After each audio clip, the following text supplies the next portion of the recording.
congratulations to the Rangers for sure. That's first things first, especially on a night like this. There's a lot of magic in there. Man, that shot, it was crazy. I was going into crashed offensive glass, and I was like, man, this has a chance. And I just kept following it, and man, what a night for Luka. What a night for our team. Not necessarily guarding the Nets as well as we would have wanted. Not paying attention to game plan as well as we would have wanted and what we're capable of doing. But to leave out of here, home floor, first game of the season with a win, feels good. So you've been around, you've seen how many of these shots Luka hits in practice. Anytime there's a ball in his hand. Natural. Just a natural at it, man. Yeah, so first off, what makes him good at that? And second off, is what makes him good at that, is it the same skills that make him good on the court?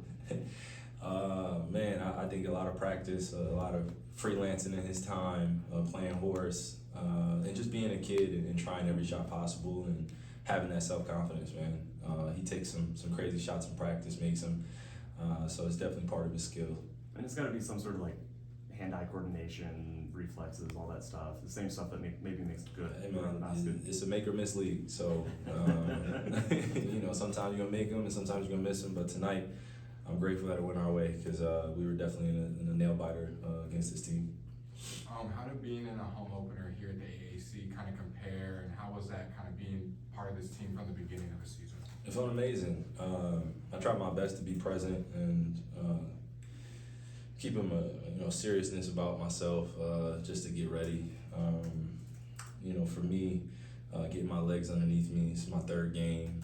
Technically, I wish I had more time in the preseason, just trying to get in better shape and get my balance underneath me. It's just a lot of shots that I'm missing short. And when you're missing short, you just got to continue to go into the weight room, continue to do the work that got you here and continue to trust. And that's what I've been doing. But it's also a little frustration is playing at home and playing against San Antonio Spurs. First two games, you want to play extremely well and set the precedent. But again, it's not just a me game, it's a team sport. My teammates are picking me up, and I think you're going to see a bit of a different role for me this year because of the pieces we have and how well we can give Luka a break when he's not necessarily being the number one scoring threat, and just coming in and kind of balancing out everything. So it just felt good to be here though for the first game. It was loud, the fans were engaged, and when Luka's having a special night like that, it's amazing to see, not just as an opponent, just be on his team and just want to continue to feed him that good energy so he brings us home. Y'all talked a lot about pace kind of this offseason, especially going into the season. What did you think about the pace in the first two games, especially tonight? It was good. It was good. J. Kidd was sitting next to me. I'm sure he would be like, it could be better.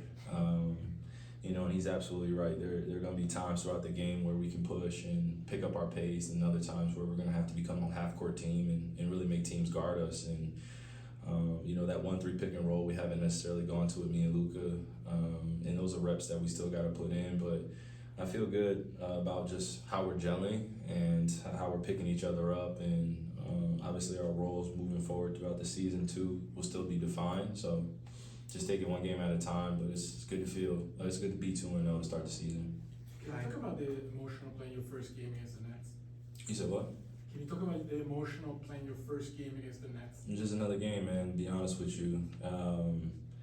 I don't know if it's just a media thing to, like, against your former team to have, like, this angst or this anger going against them, but for me personally, it was just another game going against some of my brothers in the league, and good to bring that physicality for all four quarters and see what they're gonna look like down the line when we see them again in Brooklyn. So, Kevin Durant was asked about Jamal Crawford being on the Hall of Fame docket later this year. mm-hmm. Just thoughts about the possibility of him going first ballot and things of that nature. What he's I believe he deserves it. There are definitely some players that deserve to be in the Hall of Fame. That aren't, but for me, it's an incredible moment to see somebody as selfless as Jamal to be inducted or to be up for the induction. I'm proud of him, happy for his family. He deserves it, and he's done far more off the court than he's done on the court, and he's helped a lot of us young guys out that doesn't get any media attention, doesn't get any attention from our peers. He's nestled or nested up in Seattle, and he's helped out a few NBA players that are presently playing and young, and they're going to be the future of our league. And I was definitely one of those guys that he took under his wing, and I wouldn't say I idolized him. I would say that I enjoyed watching him mature off the court and him giving me great advice when I needed it. There's a few times I was having some emotions with the game of basketball, not making shots, not winning enough, or not having a clarity that you need, a peace of mind. And he helped me out a lot, just being a person that I could call, being a person I could go out and see in Seattle and just be there with his family. And he took care of everything, man. And you don't meet too many people like that in the world that'll just go out of their way to help you, and they don't really care about your status. They don't really care about who you are. They just want to see you do well. So Jamal's definitely in that category, but congratulations to him and his family for being on the ballot. You guys are 2-0. Certainly it's been an exciting 2-0. Would you say it's been a fulfilling 2-0? You said fulfilling? Well, Still early, man. yeah. I'm still early. Yeah, it's real I early. mean, do you feel like there's a lot of room for improvement? Or? Yeah, there's always going to be room for improvement, throughout the season. I don't think we'll play a perfect game ever unless everybody makes 100% of everything. We get every rebound and we keep the other team on zero. And, an ideal world, right? But there's always going to be room for improvement, and that's the game of basketball. You just got to accept the flaws, accept the mistakes when they come, and be ready to get better the next day. We got practice tomorrow. Looking forward to it. Shout out to J Kid. 13-year vet, man. I used that card a little bit in practice, man. 13 years. I'm feeling it. Yeah, man. I'm feeling like I'm 13 years in. So, but it sets a precedent when we're lifting after games and we're watching film together and breaking bread and doing things that help us gel more. Kyrie, you mentioned earlier that tonight was a nail biter. The first two games were really nail biters. How would you assess the team's ability to play in the clutch the first two games opposed to last year? I think we've been able to. I talked after the San Antonio game, but we've been able to transfer what we're doing in practice into games this early in the season. We work on our end of game situations. We don't want any, examples where we don't get a shot off, and it's still in the back of my mind clearly. Just when I was first here, and you don't know who's going to take the game-winning shot. You don't know who's going to be that guy that comes up clutch. And I think the beautiful thing about this season is we have started from day one in training camp, and we all respect each other's talents. And when you have selfless guys such as myself and Luka, and we're looking to each other, and we have the guys looking to us, and we're willing to pass the ball to each other and allow each other to be great, I think it sets the precedent for the rest of the team to follow suit. Luka's going to be Luka, I'm going to be me. We want everybody to be themselves, but we also have roles that we want to develop into in order to be a greater team. It's a team sport, so as much as a person on the team may take a burden on, we don't want that. We want everybody to be there for each other and live with the mistakes and live with the success together. Jeff Thomas mentioned after the game that he spoke to you afterward. What do you kind of make of his performance to start the year, and what did you tell him?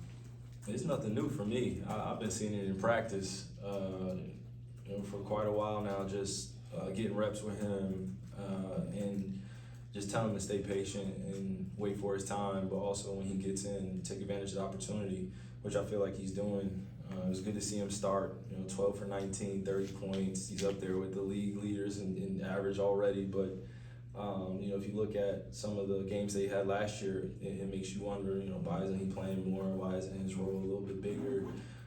But that's for Brooklyn to figure out, and he's still a young player developing, still has to play both sides of the ball, he still has to continue to improve. And in order to be a winning player, you also have to be selfless in your approach. And we have a lot of great scorers, and Cam's a great scorer. And now, just once he puts the complete package together, he'll be fine. Gave him a lot of confidence. He already had a lot of confidence coming to the league. Doesn't need much more added on, but he was in the trenches with me, so he understands what it's like to kind of be at the bottom mentally and work your way back up. So for him, just wish him nothing but the best. My little brother. Well, your first opponent, the Spurs, had a traditional big, and they avoided switching and played more of a pick and roll coverage today. The Nets didn't have a big and were switching a lot. does it help you to see those different styles early in the season as you continue to sort things out as Yeah, as an offense? for sure. And we also needed to see it early in the season because we're going to be playing against teams that are going to be perimeter oriented, going to be putting up a lot of threes, and we got to be able to crash those boards and secure the possession and get back on the offensive end and keep our pace up. And I think it's pretty simple. There's some zone in there too, right? Yeah, we threw a little zone, and Lonnie Walker shot us out of the zone. So Or they did to you guys as well, though, right? tonight, I thought I saw one possession. Yeah. maybe like their 1-2-2. Yeah. Or their 1-3-1. They tried that, and I shot them out the zone. It's too hard. It's too hard to play zone in the league. Every team tries it. Few teams are successful at it. So you just got to get them out of it, man. We're too good in this league to play zone. Thank you. Yes, sir.